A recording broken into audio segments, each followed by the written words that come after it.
Well, hello, everybody. I'm Lauren Swain, coordinator for PSR, Physicians for Social Responsibility of Colorado.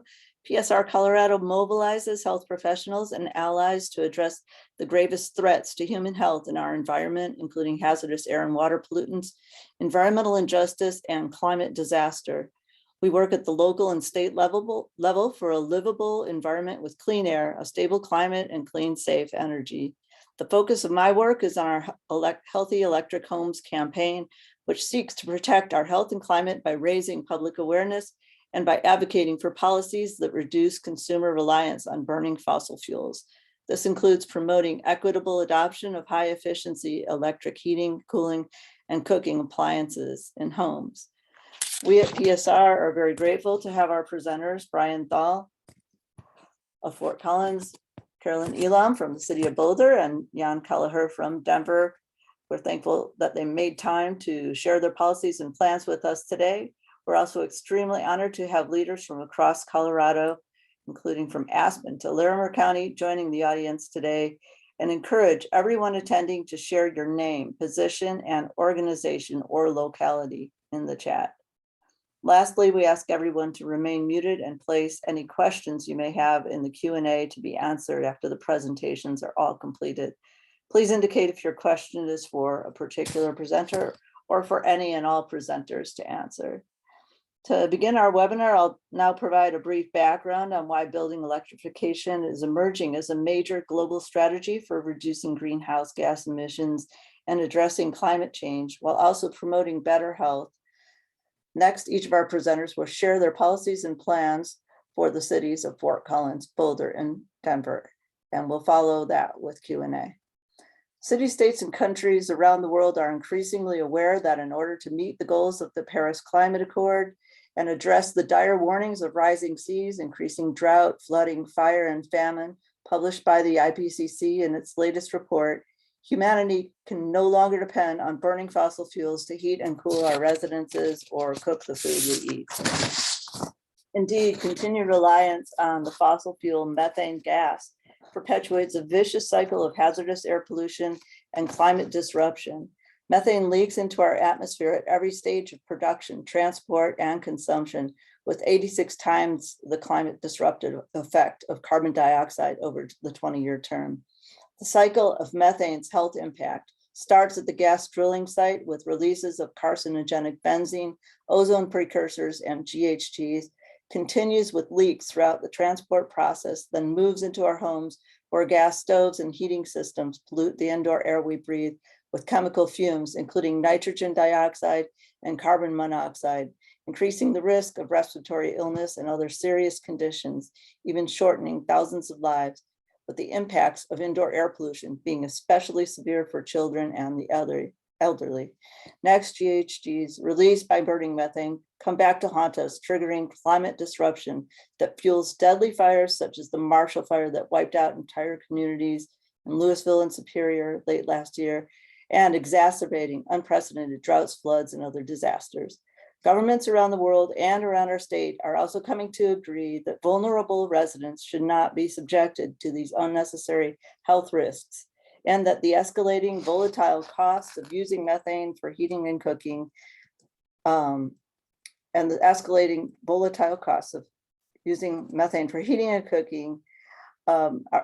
should not be tolerated now that clean, efficient, affordable technology is available in the form of heat pumps and induction stove technology. We at PSR Colorado are united with our allies in supporting adoption of the most assertive proposals to reduce and eventually eliminate dependence on methane gas burning systems in all buildings, because the use of methane gas is increasingly costly and incompatible with our health and climate goals. So now I'll introduce Brian Tholl. He's the Energy Services Senior Supervisor for Fort Collins Utilities. In his role, Brian works across city departments to drive towards the aspirational outcomes of the Fort Collins Our Climate Future Plan. Brian's team manages the portfolio of DER programs, including residential and commercial efficiency, renewables, and demand response decarbonization effort. Previously, Brian worked in demand side management consulting for investor-owned utilities. Thank you very much for joining us, Brian. We look forward to hearing your presentation. Yeah, thanks, Lauren.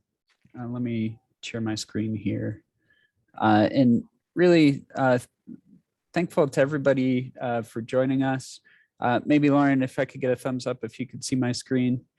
You know, just in the past few years, I've been so, elated to see the Colorado collaboration around electrification, building electrification specifically with groups like PSR Colorado, the cities that are on the call today with Jan and Carolyn, and also the Beneficial Electrification League of Colorado, which is joining together a number of utilities across Colorado. So see a lot of momentum, and I'm super thankful for it and happy to share with this group today. For those of you that are maybe not familiar, Fort Collins most recently passed in March of 2021 are a combination of three plans: our energy policy plan, zero waste plan, and climate action plan, into what we're calling our climate future body of work, which is seeking equitable solutions for energy waste and climate goals, and leading with equity, specifically racial equity. The idea is if you can have internal conversations and build community bandwidth around what racial equity means, then you could hit on a number of other equity related topics, maybe a little easier.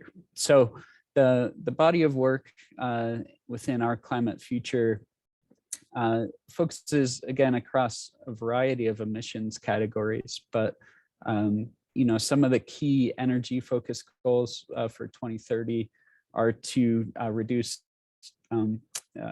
emissions again across all categories 80% by 2030, and a 20% cumulative electricity reduction, as well as 10% natural gas. And some of the strategies that we use to achieve those goals really range from building code adoption, so policy driven strategies, as well as voluntary efficiency, electrification programs for commercial and residential community members. So getting into the electrification category a little more itself, again, where we frame essentially our strategies to achieve these aspirational goals around big moves and next moves. Big moves are kind of a category of emissions reduction strategies. And so in this big move number 6, and again, I could reference the website that I put on the previous slide for those of you that are interested, but our climate future big move number 6, as an example, has a category to reduce carbon footprint through rebates, again, focusing on rental properties, which in Fort Collins, we actually have 30+% of our residential premises are rental and rentals. So that's addressing the split incentive there is a challenge for us. So designing specific strategies to incentivize landlords, property managers to improve properties. And again, with a tie-in to resilience, for those of you, well, I think we are all probably impacted by the Cameron Peak fire, specifically in northern Colorado in 2020, really hit home for a lot of us and really defined what resiliency is here in northern Colorado. So, a colleague of mine was actually in a conference last week in California, and the statement was made around beneficial electrification, where we kind of need to, as a community, as a state, as a nation, really start to think about how we flip the script and really ask, when is natural gas beneficial in community, in building new homes? We all can agree that the indoor air quality and impacts around health, safety, and comfort of the community is there with building electrification. And how do we flip the script to have folks really justify when natural gas is actually beneficial? So again, just an aside. So Fort Collins, this is kind of a waterfall chart on our achievements since our baseline year of 2005, with growth in weather increasing. Essentially the emissions in our community, we've grown pretty substantially over that. Population wise, we've increased 30% population in 16 years.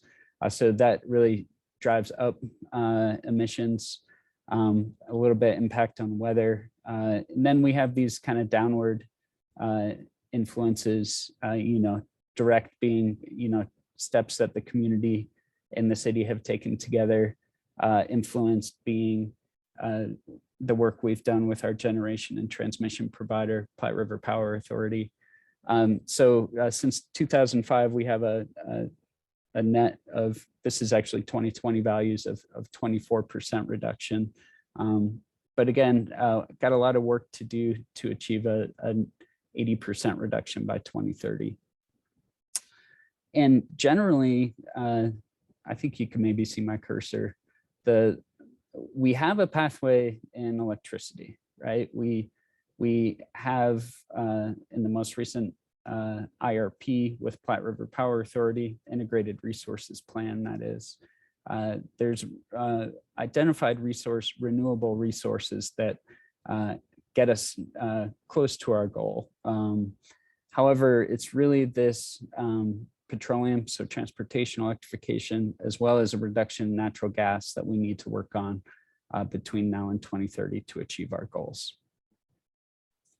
And generally, when we're looking at beneficial electrification, some of you may know we also have our own electric utility up here as well. So a municipal electric utility. So we really need to be cognizant of kind of that beneficial for all parties, environmentally, grid efficient, and economically efficient doesn't make sense. But economic electrification, so not driving up rates. So we got to find this kind of happy medium while threading equity into our program delivery.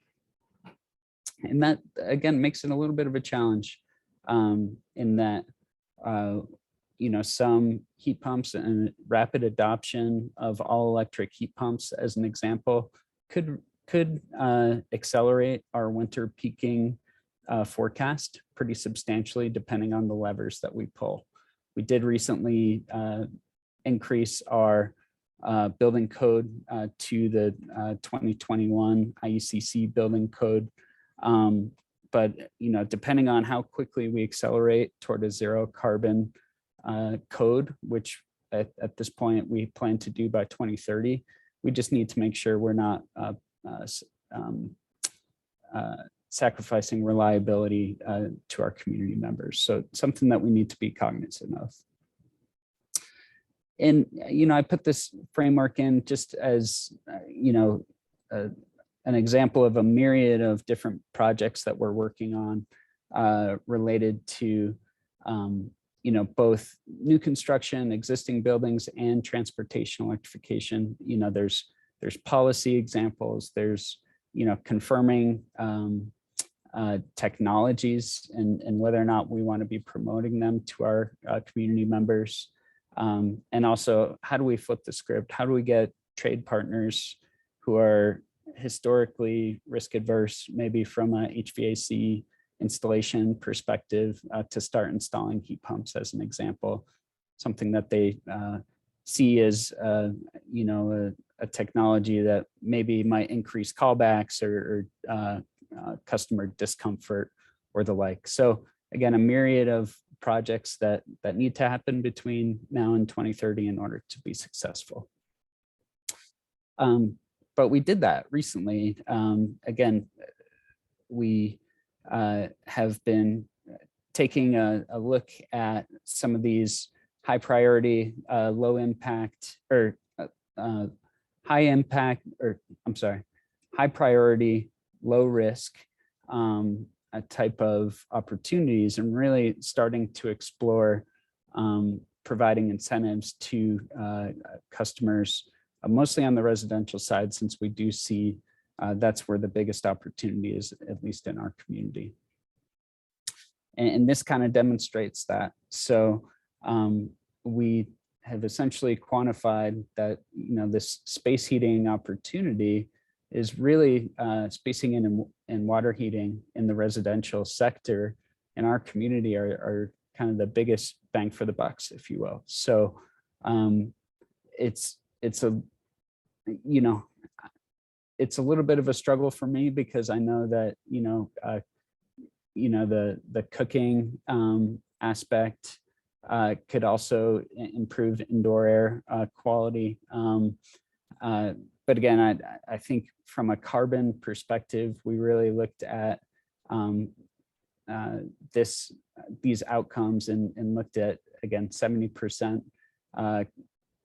of our impact could be, or 70% of the outcomes could be impacted by efforts in the space heating and water heating threads. And, breaking that down a little more, we essentially are characterizing our residential building stocks in order to target and create kind of targeted marketing campaigns to motivate customers to participate. So this is kind of a spectrum of building opportunities where, again, on the lowest spectrum are all existing or all electric heat customers. In 2040, we'll have a small impact, so from a carbon perspective, do we want to be targeting them now to improve their electric use or not?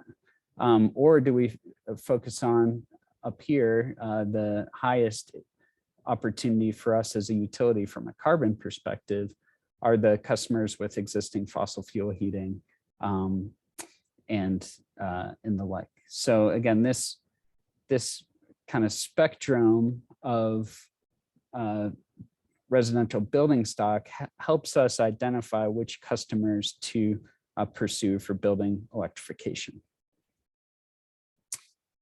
And one thing that we actually see that's pretty interesting is that there's questions around heat pump operation and very low temperatures in our climate zone, right? And there's the reason why a lot of contractors are risk adverse in heat pump operation to reduce carbon in the heating space is because of these low temps. However, we looked at essentially the heating load across all of these temperature ranges and realized that really only 98, like upwards of 98% of the total heating load in our community is above some of these critical temperatures where we know that cold climate heat pumps specifically operate and operate well. So again, how do we use this information that we have to inform HVAC contractors and maybe reduce the angst in some of their likelihood to install heat pumps? So again, to kind of close on the electrification findings and strategy that we're rolling out, generally we have, again, space heating, water heating account for 95% of the 2040 GHG emissions forecast. So we're essentially going to be taking an approach where in the short term, we're more heavily going to be incentivizing partial displacement heat pumps. And that means essentially keeping your old furnace in place, which reduces the risk from an electricity resource perspective on those critical days, right? So the Valentine's Day storm of 2020 that shut down, most of Texas, reducing risk associated with some of these cold winter events. And I did, from an air quality perspective, I just wanted to throw out there that we have really heavily focused and are working with our partners at Colorado State University on an indoor environmental quality study to measure air quality pre and post building envelope upgrade, as well as new work around displacement of natural gas appliances with all electric appliances. So we're essentially installing monitors in 4 or 5 different places of the house to measure air quality and to really have, instead of just saying that, envelope improvements and natural gas transition to electrification has a health impact, we're trying to quantify that through measurement of indoor particulates and the like. So super exciting work that we're doing with CSU, where we're, again, doing this in indoor environmental quality study in renter and owner occupied homes to drive to those outcomes and quantify that impact. So that's a lot of the stuff that we're doing in Fort Collins around decarbonization. Excited to hear from Jan and Carolyn as well, and happy to stick around and answer questions. So thank you, Lauren. Thank you very much, Brian, for all that excellent information and the hard work reflected by it. We'll look forward to the Q&A session to learn more later on. And next I'll introduce Carolyn Elam from the City of Boulder. She serves as Sustainability Senior Manager for Energy Systems. Amid her broader work leading the city's energy-related climate work, Carolyn leads efforts to mitigate the greenhouse gas and air quality impacts of buildings, which include the city's work on electrification. Prior to working for the City of Boulder, Carolyn managed residential energy efficiency programs for Excel Energy and the buildings program for the U.S. Department of Energy. Thank you very much for joining us, Carolyn. We appreciate your being here today. Thank you. Thank you, Lauren, and I'll do the ever faithful screen sharing and make sure this works.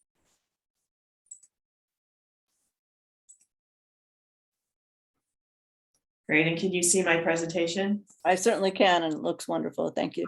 Great, thank you.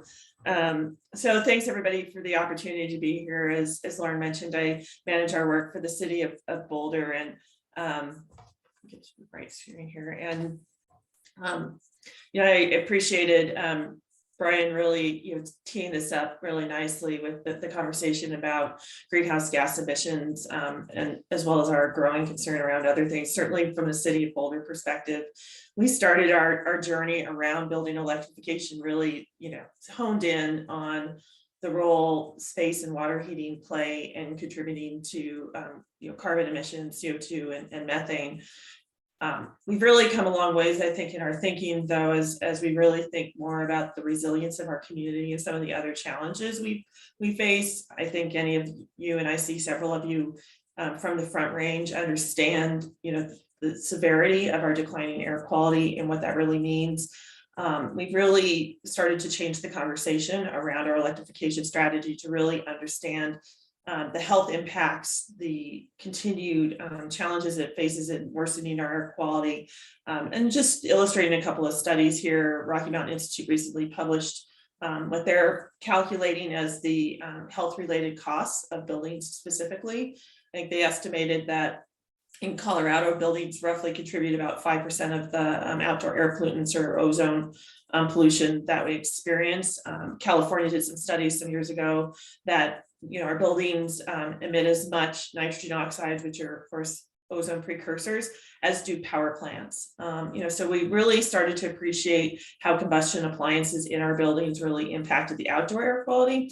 And then obviously, as we've been talking about, the indoor air quality concerns are significantly even more impactful and very locally based for community members. So we really shifted our conversation and really thinking about this from a healthy building perspective, more than just an emissions reduction strategy. The City of Boulder in 2017 adopted its own standalone building codes to really tackle building the best buildings we could with new construction and or major renovations. That code at the time was largely about 25% more aggressive than the 2018 IECC, so roughly equivalent to the 2021 today. We continue along that roadmap. We do have things within our code and recent updates that make it easier to install all electric buildings than mixed fuel buildings. We've had solar ready and electric ready requirements for both in terms of transportation, so vehicle charging infrastructure, and looking more towards heat pumps, induction cooking, and those needs going towards the future. Since that code went into effect in 2017 and it's been through one update, roughly half of our new single family residential homes have been built all electric in the City of Boulder. So they do work, they work in our climate, it is feasible. The other half that have been installed are still largely displacing a lot of the space and water heating with electric. They may still have gas for certain appliances, and I'll talk a little bit more about that challenge in a minute. Even though our code doesn't necessarily prescribe it, we've already seen a higher adoption of all electric construction in our multifamily buildings, and we have some of the showcase all electric net zero commercial buildings in the Boulder community as well, including the Build Net Houses Rocky Mountain Institute. So again, we're seeing a lot of progress in this space. Our architects and contractors are getting more comfortable. I think new construction is the easier thing to tackle, though, and in a community like Boulder, it really represents just a very small fraction of our building stock. It's really, what are we going to do about all the existing buildings, many of which are, can be as far as 100 years old to decades old. So really older building codes were in place. There's a lot of improvement that needs to happen. So several years ago, we did a quick analysis of what the space heating is within our existing homes within the City of Boulder. You'll see, not a big surprise to anybody from Colorado, that forced air natural gas furnaces are the predominant technology that's installed in our building stock. We do have some other technologies, but we're really tackling that furnace. And if we were to hit our goal, we roughly need to replace about 1,000 of those furnaces with heat pumps a year. We're obviously not on that trajectory, but that is our goal to start to move towards that. With that goal in mind, in the 2017 timeframe, we joined with some other leading cities across the country to really start on our market transformation trajectory. Like, how do we really start to bring costs down? How do we start to grow consumer awareness around the technologies? We partnered with some of the leading heat pump manufacturers, as well as those cities, to really try and drive adoption. I'm going to talk a little bit about some of our learnings from that experience. The first thing is really, building the story. I'm not running the video, but this is a family in our community, the Takahashis, who were early adopters of heat pumps, and they made a video for us showing, the day they were able to turn, cut their gas off and remove their meter. So really starting to create some of these local champions who have gone through the experience, who've implemented the technology, and who can talk to their neighbors and others within the community, I think is really important. And certainly that's where we've seen some of the early adoption happen. As Brian mentioned, equity is a big deal. This is a chart, it's a little bit old, but I think it's still trending from the Colorado Energy Office about the energy burden in Colorado, and roughly 30% of households today experience some level of financial burden, where burden is roughly 10%. Well, actually, I think in this case, some of these are 6% of your household gross income goes to pay your utility bill, and energy impoverished is that category where it's over 10% of your gross income goes to pay your utility bill. We certainly have many in our community that are in this energy impoverished category. And as we think about electrifying homes, we need to also be very thoughtful about how we lower that energy burden at the same time. Improving the envelope, thinking about strategies that offset some of the increasing electricity costs that come with electrification. Colorado has, one of the lowest natural gas prices in the country. That is obviously changing, as I'm sure many folks have been experiencing this past year with rising gas costs, but it's still relatively low. And so as we transition people to cleaner technology, if we don't take other interventions, they're going to see a rising utility cost. So again, we wanted to start to get some early adoption. We wanted to start to educate our community. We wanted to get some technology out there and start making progress towards our goal. And so in 2018, we launched what we call our Comfort 365 campaign. This was a integrated marketing and incentive program that was offered through our partnership with Boulder County and their Energy Smart program. This is a program that's been available for about a decade now, where we offer both incentives and advising services to residents to help them first adopt conservation technologies and now move into electrification. So our advisors assisted folks on their journey. They would help them access both rebates from the city, from the county, as well as our utility provider, which is Xcel Energy. So we did a lot of outreach, mailers, email campaigns, social media, Google ads. So trying to drive people to see some adoption. We certainly saw significant uptake in heat pumps during that first year, about 200 to 300%. It's really hard to tell. Now that's from a very small number. So don't get too excited, but at least we got some technology deployed and we're able to learn from that. When you layered our incentives, there were up to about $2,000 or potentially more available in rebates to really kind of draw folks in. I think this number will seem very small when my next presenter talks. One of the things we did do, and it seems to be very helpful, is to introduce this concept of a fuel switch rebate. So everybody was getting incentives for the equipment, but we were recognizing that, especially with some of our older homes, people were having to make substantial investments in things like panel upgrades or running new outlets in the very least.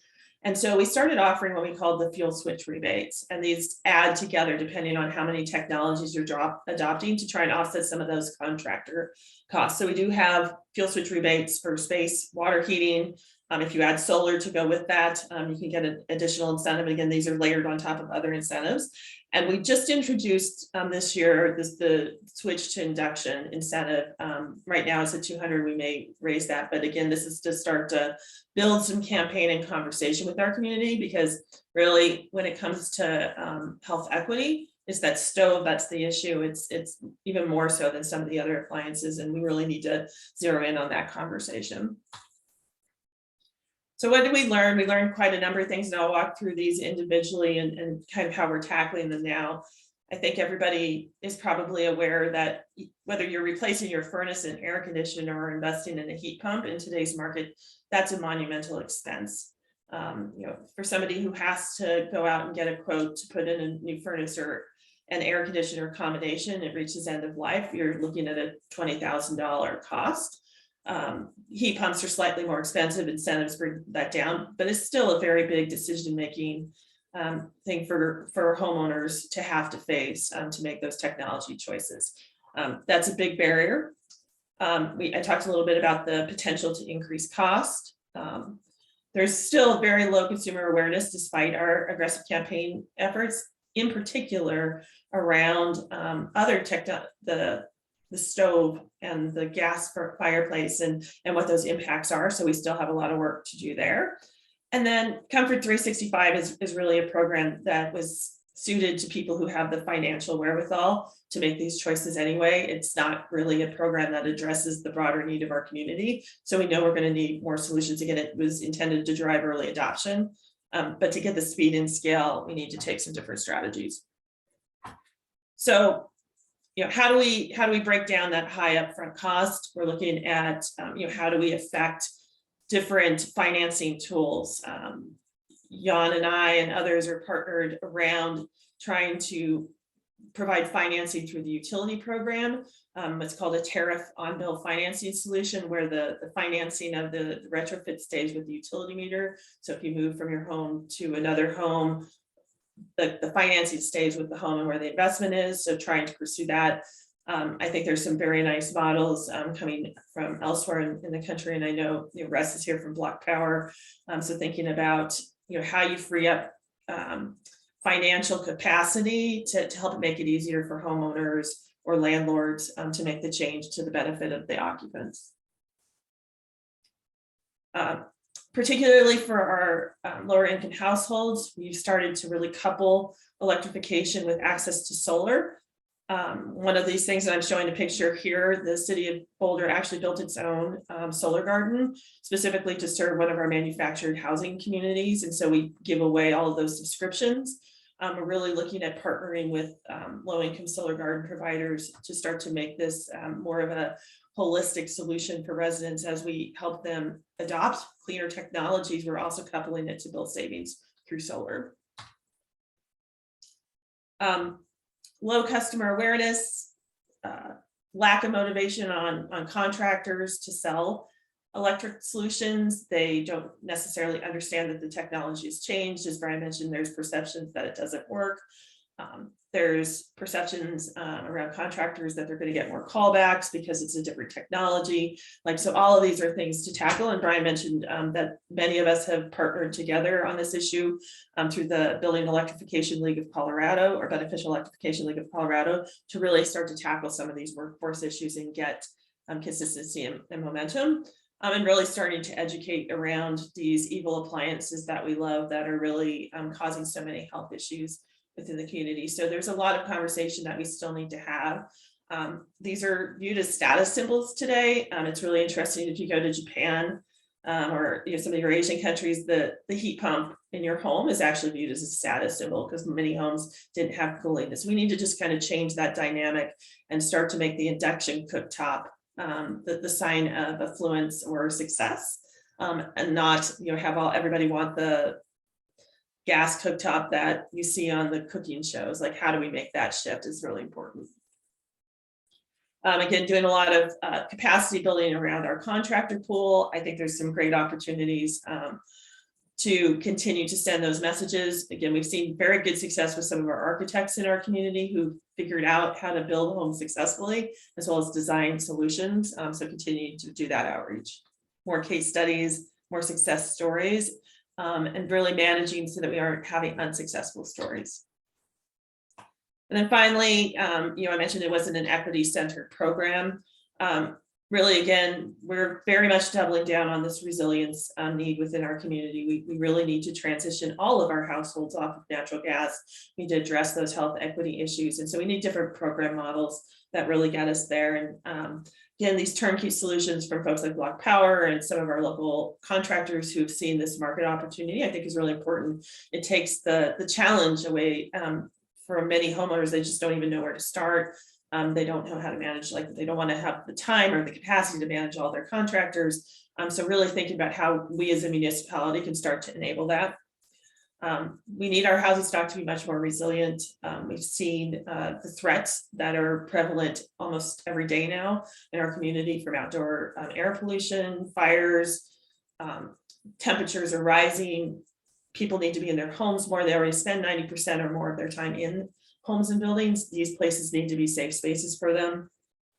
And then really targeting program models based on the type of housing stock or the segment of our community. So thinking about a program that serves manufactured housing needs to be designed for manufactured housing. It can't be designed for single family and then try to push into manufactured. So really thinking about these tailored program designs is our priority. So with that, I will stop sharing my screen and pass it to Jan. And again, I'm around for questions. Thank you very much, Carolyn, for your excellent presentation and sharing your programs with us. Next, we have Jan Keleher, who is the Building Electrification Specialist for the City and County of Denver. In his role, Jan works to advance electrification and the adoption of heat pumps, both in new as well as existing buildings and homes, by developing policies and programs, as well as advocating in regulatory settings on behalf of Denver. Prior to joining Denver, Jan worked as an energy efficiency consultant for a large utility in the Northeast, developing energy efficiency programs and projects with large commercial and industrial customers. Thank you so much for being here today with us, Jan.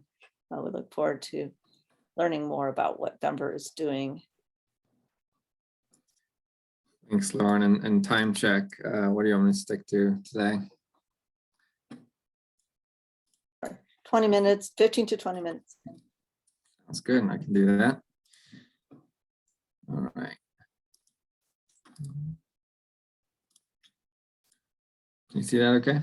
Yes, excellent. All right. Hi, everyone. Jan Keleher, Building Electrification Specialist in the Office of Climate Action, Sustainability, and Resiliency in Denver. I'll try not to rehash what Carolyn has covered really well around a bit of the why of electrification, but I do like to start there. Both Boulder and Denver are supplied electricity by Xcel Energy, and Xcel Energy has a pretty significant decarbonization pathway over the next 8 years. And their clean energy plan filing, they're targeting to be at an 80% renewable grid by 2030, which is a pretty significant number.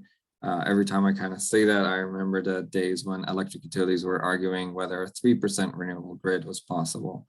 So we've come a long way. And one of the other reasons that electrification is such a high impact climate strategy for Denver is that natural gas main component is methane, and methane is around 80 times more potent as a greenhouse gas compared to carbon dioxide. And that methane leaks out throughout the entire supply chain. So at the well, throughout the distribution and transmission system, and in a recent study by Stanford, it even just leaks out in stoves that aren't even running, and just any other connection points throughout the system. And then the third reason electrification is such a high impact climate strategy is due to the efficiency of heat pumps. So while gas furnaces are at best 90–95% efficient, heat pumps are 200 or 300% efficient. So they're able to generate heat extremely efficiently. We did a large techno-economic analysis to understand the variety of technologies in the space and the cost implications, both capital costs and operating costs, and really found that there are cost-effective opportunities to electrify buildings and homes in Denver. To Carolyn's slides, there are a number of challenges, in particular if someone already does not have cooling, does not have the electrical capacity for this equipment, that might start to make things a little bit more expensive. But if someone's already budgeting for a furnace replacement and an air conditioner replacement, it's likely that with incentives and some other financial systems in place, they can electrify cost effectively. One of the biggest reasons we're pursuing electrification is also access to cooling. So Xcel Energy estimates that half of their single family homes don't have air conditioners. Our estimates suggest that maybe around 30% of Denver single family homes don't have air conditioning, but we're really in a warming climate, and we're already seeing temperature extremes, and we're likely to see a lot more by the end of the decade. And heat pumps are unique in that they're the only heating system that can also provide cooling. So when we think about something like the rental and lease space where landlords are required to provide heating to their tenants, they're not required to provide cooling. Having them provide a heat pump or getting them to retrofit a heat pump is going to also allow that tenant to have cooling in the summertime. We often get questions around the grid and can the grid handle building electrification, all this extra electric load?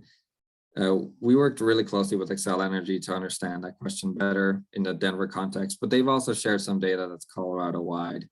It helps to think of the grid as a highway system that's right now sized for a summertime peak of a rush hour, but instead of having a 4-lane highway, it's something like a 100-lane highway.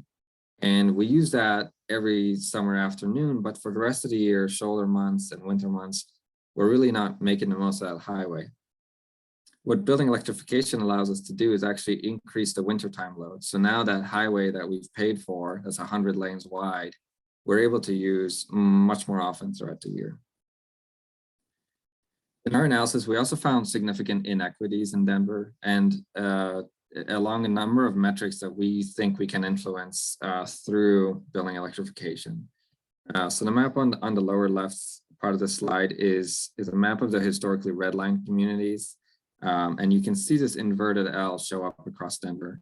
And we see that show up in virtually every single metric we look at. So people of color, income levels, and most appropriately to building electrification, heat vulnerability. And this is a composite metric. So it's things like access to cooling, age, isolation, permeable surfaces in that neighborhood, tree cover, and then even asthma hospitalizations. We see that inverted L show up. So we feel that building electrification through its improvements to indoor air quality and outdoor air quality can help improve some of these metrics. One particular set of data set for nearly 400 low-income homes that were served by the Colorado Energy Office and the Energy Resource Center found that 45% of these low-income homes had elevated carbon monoxide produced by combustion appliances. A staggering 95% had missing or inoperable carbon monoxide detectors, and those are required by law. 45% of homes required gas line repairs, and 3/4 required some sort of health or safety repairs related to natural gas or carbon monoxide. And these were all below 80% of AMI, and most were below 200% of the federal poverty level. So it's, what we found is essentially your income and determines how you experience your fossil fuel system. And this is very different compared to market rate homes, where in market rate homes, only 5% have elevated carbon monoxide. So how electrification, so what is Denver doing? We're doing a number of different things in this space. And first, to provide a little bit of context, we're kind of a dense urban center. So nearly 2/3 of our greenhouse gas emissions are from buildings and homes, electricity and natural gas delivered to buildings and homes. 15% of our greenhouse gas emissions come from single family homes, and 49% come from commercial and multifamily buildings. Our goal is rather ambitious. It's to eliminate greenhouse gas emissions by 2040. And so that means a couple of things. For all new buildings and homes, we want to be at net zero energy by 2030. And the way to get there is through code updates. And we're working on that right now for our current code process. And then for all existing buildings and homes, we want to be at net zero energy by 2040. So that's largely through retrofit programs and policies. But it is an aggressive timeline. Our definition of net zero energy is highly efficient, all electric, grid flexible, and powered by 100% renewable electricity. And that includes all the renewables that are coming onto the grid in the next 7 years. So what we've done to really address the commercial multifamily sector is last year, City Council passed the Energize Denver Performance Policy. And this has two components. The first is on this slide, which is a performance target. So we're requiring all buildings over 25,000 square feet, commercial buildings and multifamily buildings, to reduce their energy usage to a certain target. So you can see that some buildings, energy use intensity is how much energy per square foot that building uses. So it's a kind of a measure of how efficiently that building is operating. Some have already met their target, especially if they're kind of a newer building or being operated really efficiently. Others might have a long way to go and might have to reduce their total energy usage by around half. There's interim targets in 2024 and 2027. Things like solar can be credited towards some of the energy targets. And yeah, anyone who's a high performer and already meeting that target doesn't really have to do much.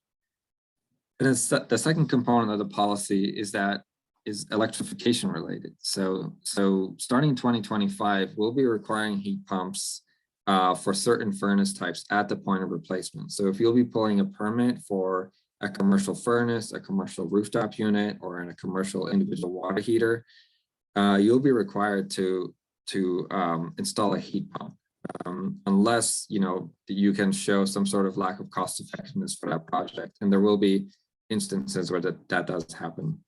And ahead of 2025, we'll be providing a few things. One will be incentives for electrification feasibility reports and pilot projects.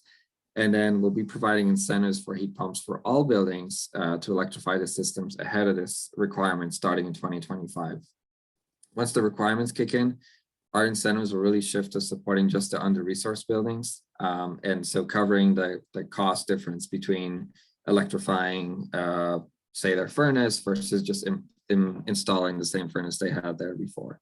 And then in 2027, we'll move on to some of the harder to electrify systems. These are generally more like hydronic-based systems, packaged terminal air conditioners, boilers, and central hot water systems. And again, we'll have incentives to support early adopters in electrifying their systems. And then once their requirements kick in 2027, we'll be providing incentives just for the under-resourced buildings. So where is all this support coming from? We have a climate protection fund that was approved by voters in November of 2020. And it's a 0.25% sales tax on kind of non-essential goods, and it generates up to $40 million that our office can use to support our climate initiatives. It does require that half the spending is directly benefiting climate vulnerable communities. So you'll see a lot of our focus is on those kind of under-resourced buildings and under-resourced neighborhoods. There are 6 allowable uses: their climate protection fund, workforce development, renewable energy and storage, environmental and climate justice, adaptation, resiliency, sustainable transportation, and then for a lot of this context, efficiency upgrades the buildings and homes. All the under-resourced buildings in Denver are receiving additional support. So it's any building that is in an area with a high social equity index score, which is a composite index, or buildings, like affordable housing buildings or community centers in under-resourced communities. And the kind of extra support they can receive is technical assistance and or financial assistance and incentives. And then a little bit of how we're using the Climate Protection Fund to date in the healthy, affordable, kind of healthy electric home context. We just allocated $6 million to electrifying single and multifamily homes with a really deep focus on indoor air quality and health outcomes. So we're really excited about the partners we've brought on for that. And the final contract isn't underway now. But the intent there is to really work with children and families that are suffering from respiratory illnesses and look at electrifying their homes and then doing a number of health and safety upgrades as well, depending on what the building or home might necessitate. We just end of last week, we closed a $45 million RFP for incentives for commercial multifamily buildings. And so that's to support the rollout of the Energized Denver policy. And then we just on Earth Day announced our heat pump incentive program. So for that, we'll be providing up to $9,000 for every heat pump, $3,200 for heat pump water heaters. And then in addition to heat pump incentives, we'll have our rebates for e-bikes, electric vehicle home chargers, and electrical panel upgrades. And then on the new construction side, like every jurisdiction in Colorado, we have the good fortune of writing our own building codes. So we're really focused on reducing the emissions of new buildings and homes. And one of the things we found, for example, is a new home built in 2023 has very different emissions over a 20-year lifetime, whether it's built with all electric, with heat pumps, or with gas. So it's about half the emissions for a home to be built all electric than it is for a home to be built with an efficient furnace and a separate air conditioner. One of the things we're I think very cognizant of now is just the gas price volatility. We've seen that last few months, your geopolitical context as well, especially compared to retail electricity price. Despite the deep decarbonization that Xcel Energy is pursuing, we're not seeing significant impacts to retail electricity prices, whereas we are seeing a lot of volatility up and down in retail gas prices in Colorado. And then just the final slide on some of the cost differentials. There's been a number of studies that cover sort of if it's cheaper to build all electric or not. And you know, the findings generally show that it is cheaper to actually build an all electric home. Part of the reason is you're avoiding the cost of running gas to the building or the home, and you're avoiding any costs of running gas throughout the home. So you're able to save up to $6,000 for every home you build all electric. And the operating costs look relatively similar. In some models, looks like they can be cheaper to operate. In others, there can be a bit of a cost premium. But keep in mind that this was before gas prices increased 50% in Colorado. So, you know, likely we're seeing even better financial outcomes for all electric new homes. And that's really all I had. So happy to move on to Q&A. Thank you very much, Jan. So anybody who does have a question, if you want to raise your hand, I think that would be workable, or you can write your question in the chat or the Q&A. All options are open. Thank you. Okay. Andrea. Hey, it's good to see everyone. Thank you so much for such an informative presentation. I live in Lakewood, where there's a lot of older existing housing, and there are older people who want to stay and age out in their homes. And so I see Denver passed a great $40 million tax increase. That is not going to fly in Denver, in Lakewood. So I'm interested in ideas for how do we incentivize people? Where does that money come from?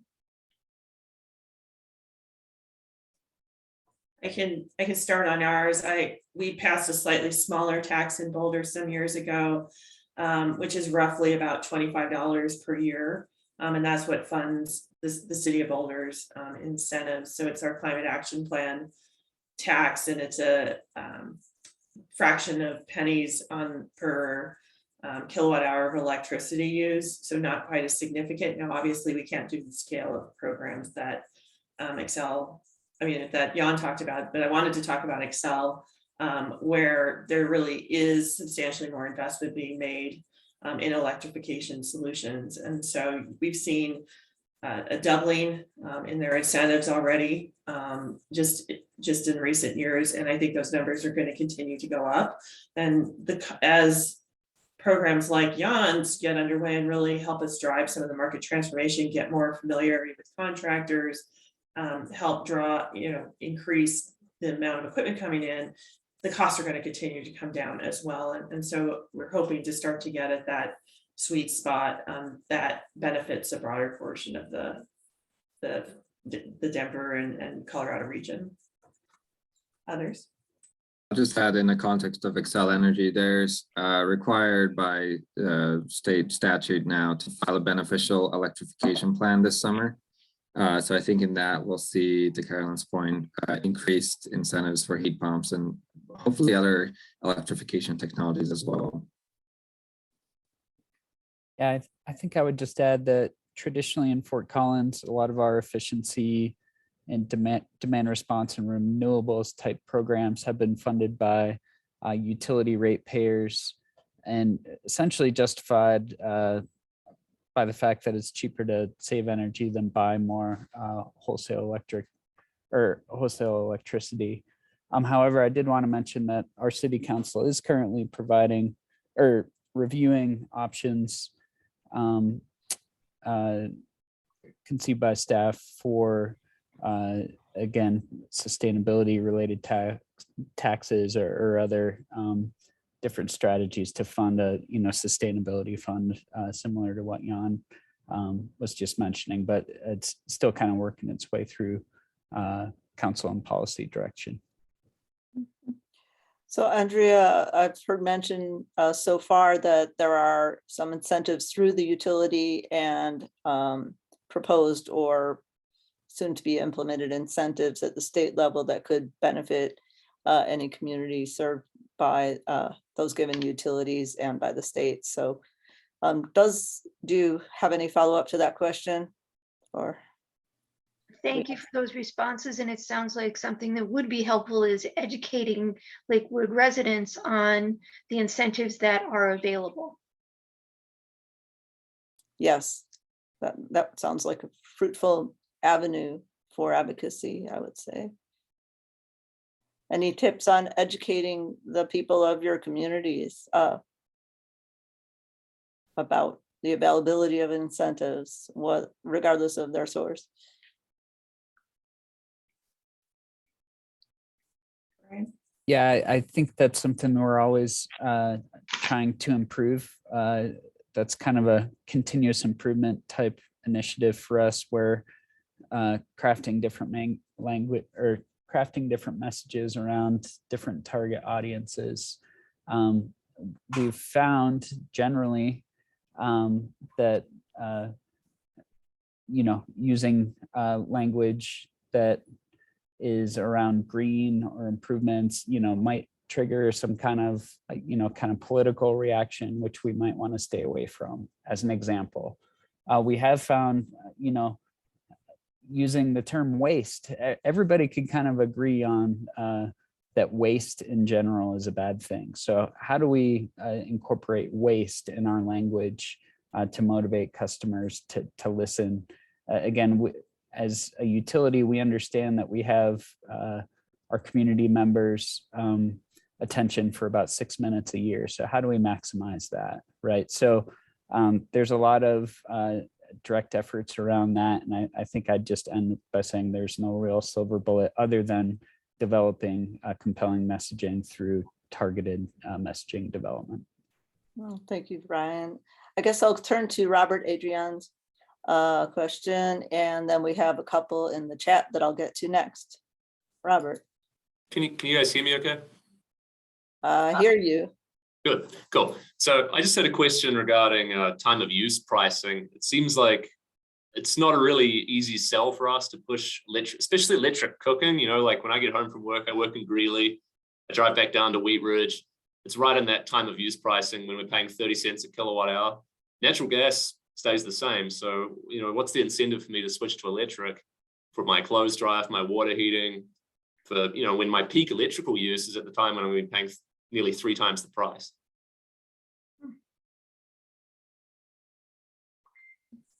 I wanted to see if Brian wanted to take that. You have time of use in Fort Collins currently, don't you? Yeah, so we do have a default residential time of use rate, which is different than Jan and Carolyn's territory, where it's more of an opt-in from an Excel perspective. Largely, you're right. There is perhaps, a slight, disincentive there. However, I think we are trying to work internally to evaluate not only rates that we have for customers to make sure that it's not a barrier toward electrification, but also things like our electric capacity fees, which are essentially used at the time of new construction to make sure that we can avoid disincentives related to increased electrical equipment in a home. So maybe not the best answer, but Carolyn, I don't know if you wanted to add on to that. Yeah, no, I think that was helpful. I would say this is as well as, when you think about like your electric cooking, many homes already have electric cooking. Like there's a lot of information out there about how much energy they use. Induction in particular is a very low energy consuming cooking solution, right? So if people are trying to make decisions around time of use, they're probably turning their television on, firing up the computer, or doing other things too. And so I think it becomes a very personal decision around how you want to respond to time of use rates. I also think what's rolling out today isn't what's going to be in place tomorrow as new renewables come online, right? So the structures today that maybe penalize you at 5 o'clock are maybe going to incentivize you at 5 o'clock as those solutions come on board as well. And then if you're in the Excel energy territory, and I know they're rolling out time of use right now, there is an opt-out opportunity, so you can go on a flat rate as well. Thank you very much. I would also wonder, like, how much energy you're actually using for cooking compared to other end uses. You know, I'd be more concerned with like your air conditioning use during those high cost periods, which, you know, cooking obviously can drive up, but just being more cognizant of other end uses in the home. And I'll also just say gas prices, like my gas bill has surpassed my electric bill for my home.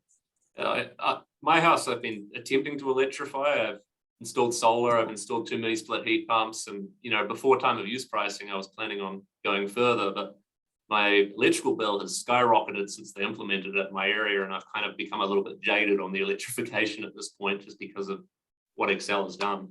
I am planning on opting out because of that. But you know, if an energy nerd like me feels jaded about it, I wonder how it affects the general population. You know. Well, thank you, Robert. And please feel free to be in touch with me later, and we'll try to get more answers to your questions. And I guess I'll move on to. Thank you. Absolutely. So I'll move on to Russ Lindell has a question. I'm familiar with Denver's RFPs around electrification, but do Boulder and Fort Collins plans to solicit bids? Do they plan to solicit bids for any part of these programs as well? Yeah, I'll start and say I think that's to be determined, but I certainly anticipate something coming in the future. The City of Boulder is we have one of our taxes is expiring this year, so we'll be going to ballot this fall to continue our funding, and once we get there, then we can make commitments to RFPs to do similar types of solutions. So we'll be in touch. Thank Yeah, you. likewise, I think kind of TBD. We do have a couple budget offers. We're in kind of our own budget season that if we get funded, which we'll find out sometime in September or October, whether or not that happens, we could potentially look at some targeted electrification RFPs, likely focused around manufactured housing. Thank you, Brian. Next question is from Nick Thompson, City of Aspen Plans Examiner and Building Inspector. We are running into concerns where to locate transformers for electrifying existing buildings. There isn't enough space. How are you addressing this challenge? Also, are you mandating demand response controls? And if so, how has the homeowner response been to that? And can I ask Nick a clarifying question? Maybe if you Sure, could- let me get Nick on the chat live here. Nick, you can unmute yourself if you'd like to clarify in response to what Carolyn is about to ask. So Nick, is your concern around commercial specifically, or were you seeing this concern for both residential and commercial? Hi, seeing this for both. This doesn't seem too much of a challenge in new residential construction, but in the other types, in existing for sure. Yeah, I think from some of our experience, because we've been really pushing the envelope improvements at the same time as electrification, especially for our commercial retrofits, we haven't actually triggered a lot of need to upgrade at the transformer level. There's been some panel upgrades, but not necessarily full service upgrades. So we haven't run into this to a space constrained issue in the case of the city. We've done both commercial retrofits and residential. So I think part of my message is making sure like the increased load is not as significant as it might seem if done well in conjunction with envelope improvement. Anyone else? That's helpful. Yeah, I think I agree with Carolyn there. We have been tracking a number of community questions related to panel upgrades and service upgrades, which have dramatically increased over the past 6-8 months. Our current policies in Fort Collins, for better or for worse, we always have to say, well, it depends on how much it's going to cost for a service upgrade at your location. A lot of the times, you're right. Sometimes the customer themselves may not require even a panel upgrade, but they might require a panel upgrade, a secondary line upgrade, and or a transformer upgrade. And how much that is going to cost the customer has varied in different situations. So we do have an internal a working group looking at how we again evaluate those capacity fees and how we're charging customers for infrastructure upgrades to make it so that it's not a disincentive. And then on the demand response, we haven't, it's not code related at this point for, like the CTA 2045 is the communication component of a water heater as an example. We're not requiring that those be installed if in our energy code. However, for our voluntary incentive-based programs, we are. So I guess it, from a voluntary perspective, there's been no pushback there, but we just haven't seen it on the code front yet. Yeah, the other thing that might be helpful, Nick, is Holy Cross has done several retrofits kind of in your mountain communities as well. So they've got some experience with those retrofits, and they haven't necessarily seen a significant increase in consumption associated with those retrofits. So I think there's more data available to really kind of inform what kind of upgrade, sizing upgrades are actually going to be necessary. I also saw your second question. I think it's important to remember that your gas furnace doesn't work when the power's out either. And so, I think a lot of times people are like, well, I'm going to move to electric. Suddenly everything, is going to stop when the power goes out. Well, it stops anyway. You can't ignite your stove, or at least you shouldn't. It's a bad idea. You can't run your gas furnace because your blower doesn't, nothing works anyway. And then I also,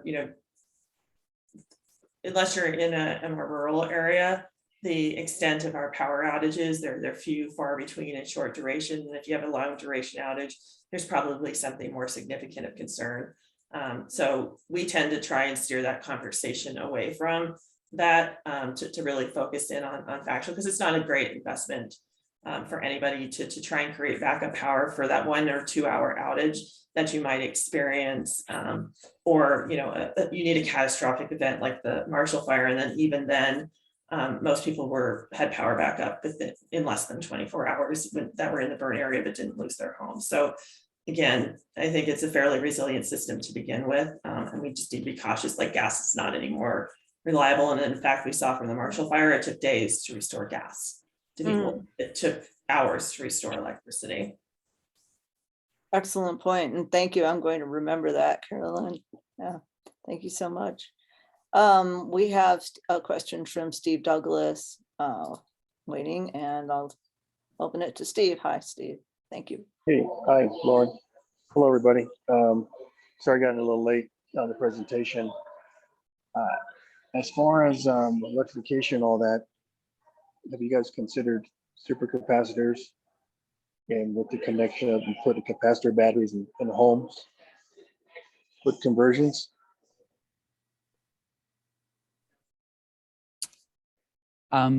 We have not, I think in our area, we have not seen kind of the trade base to support such an upgrade. And myself, I'm not all that familiar with the technology, so I can't speak to it. Okay. Yeah, the difference between I think, capacitors. Steve, what do you see as drivers for that? Sorry. Replacement of lithium batteries, because the supercapacitors, those can be charged and discharged millions of times versus lithium batteries thousands of times. Like the Tesla Powerwalls, if you charge them up and then discharge them so many times, you could warrant your coverage, and instead of having that 10-year coverage, it cuts down to 4. And they're not meant for that. They're meant for emergencies or maybe time to time usage, but not on a daily basis. Where the supercapacitors could replace even substations and new neighborhoods, a growing neighborhood, even existing neighborhoods. So that technology is coming about, and I recently ran for United Power Board this year, and they're leaving tri-state, so they have to come up with some new mechanism, as far as not mechanism, but source of power. And right now they can only generate 5%. So how the supercapacitors work, they're based off of wind power or solar power, and they can withstand a lot more energy for a long period of time. So it is something new. Overseas in Dubai, they're switching to supercapacitors and putting capacitors in the capacitor batteries in the cars. Everything is converting over to capacitors, supercapacitors. So I was just going to offer it's on our radar. I think less for the behind the meter home solution, but thinking about or critical infrastructure or larger scale call them grid edge issues that we've been talking about previously about when you have increased demand or high penetration areas. But again, I think seeing where the commercial products start to enter the market a little bit more. Yeah, it sounds more like a scale kind of project rather than at a home level. But something to keep an eye on. Another thing too, that induction ovens, or induction stovetops, those are pretty pricey. They're like in the $3,200s, maybe $2,900 range. And when it comes to putting solar and your people are going green, when it comes to the federal tax credits, your income has to be a certain amount, otherwise you're not going to get those credits as advertised. And we're in the state of Colorado, when you buy a car, the reductions take off the price of your car. The federal credits should work the same way. Any thoughts on that? I like Harv's response. Harv says his induction could cost him $1,200.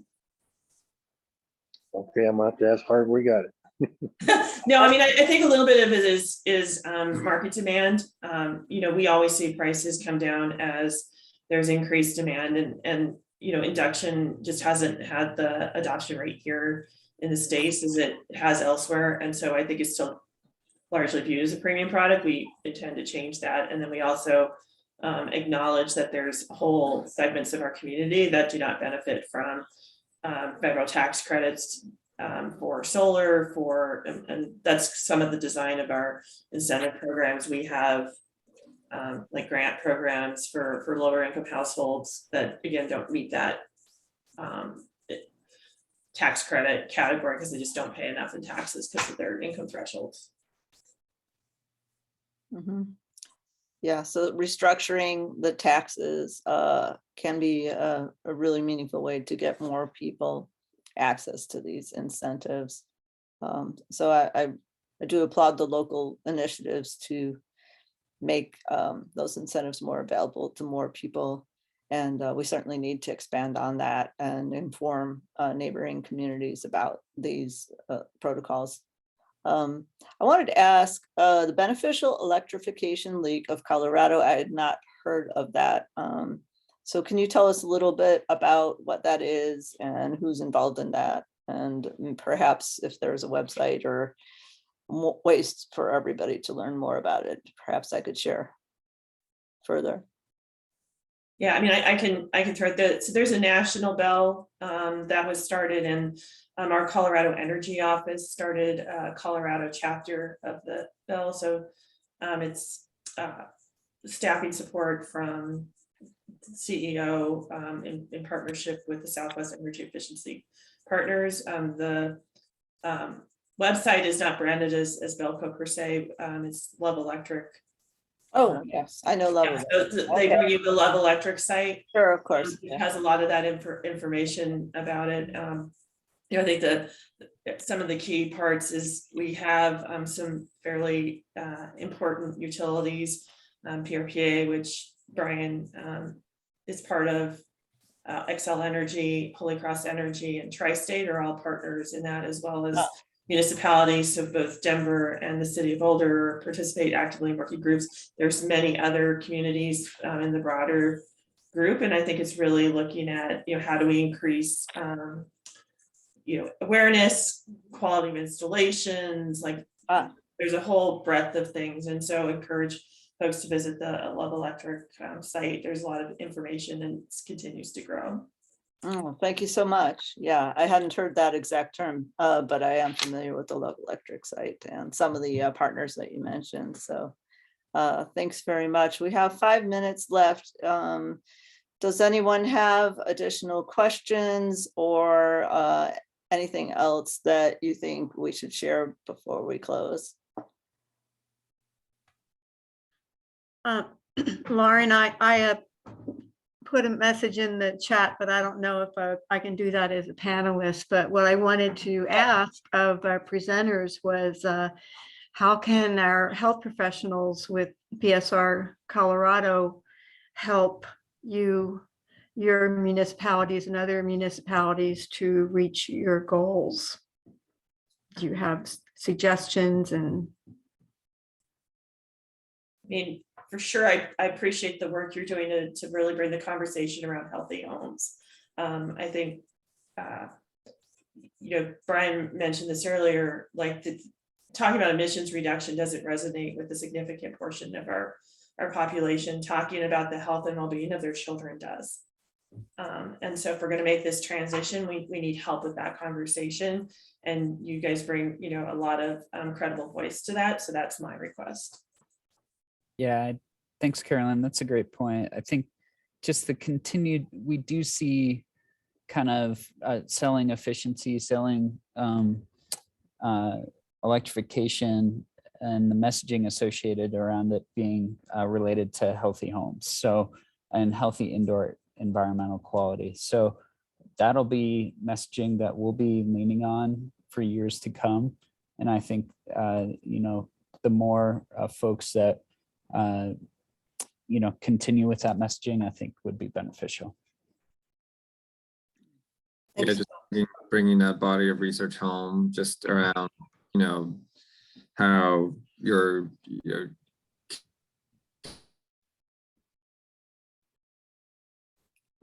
kids growing up in a home with gas stoves are 40% more likely to develop asthma. That I think can really, I think, capture people's imagination in a way that greenhouse gas emissions can. Very true. Let's see, we have 2 quick questions. Harv and Robert, I'll go ahead, Harv. What's your question? Okay, thank you. I just wanted to also mention that we can't pursue these great goals in a vacuum. We have to also be aware of what the oil and gas industry is doing to kind of fight these things. For instance, they are moving forward on trying to push what they call dual fuel heat pumps, where the secondary fuel is methane gas, and pushing for incentives for that, and just fighting electrification with various front groups and psyops, as we saw in Louisville and Superior, by spreading false information on rebuilding costs of gas versus electric. So it's just, I think it's always good just to point this out, where we have all these great ideas going around, that there is an elephant in the room besides us. And we're not quite elephants yet, but we should be aware that that there is this other narrative and this other force out there that we can't take for granted. I just wanted to mention that. Thank you. Thank you very much, Howard. All right, I'll take the last question from Robert here real quick, if we can. Go ahead, Robert. Thank you. I was just going to echo pretty much what our last speaker was saying, but in certain areas, and mine in particular in Weld County, it's very much a red county. Anytime I bring up any kind of electrification, it's met with almost I don't know, just a sheer disgust for no practical reason. It'd be beneficial to building officials in areas like mine if we could push the narrative of health and cost efficiency in construction, because I agree with those things completely with you guys. I'm on board with this, that getting the constituency in areas like mine on board, if we start saying greenhouse gas emissions or green, they just immediately shut down. So thank you for all the work you're doing. That's all I really had. Well, thank you, Robert. And I just want to add something that I didn't mention before, that in terms of that political dynamic, I just returned from a trip to Florida, and much of Florida is not fed by gas at all. They don't have gas going to their homes for any reason.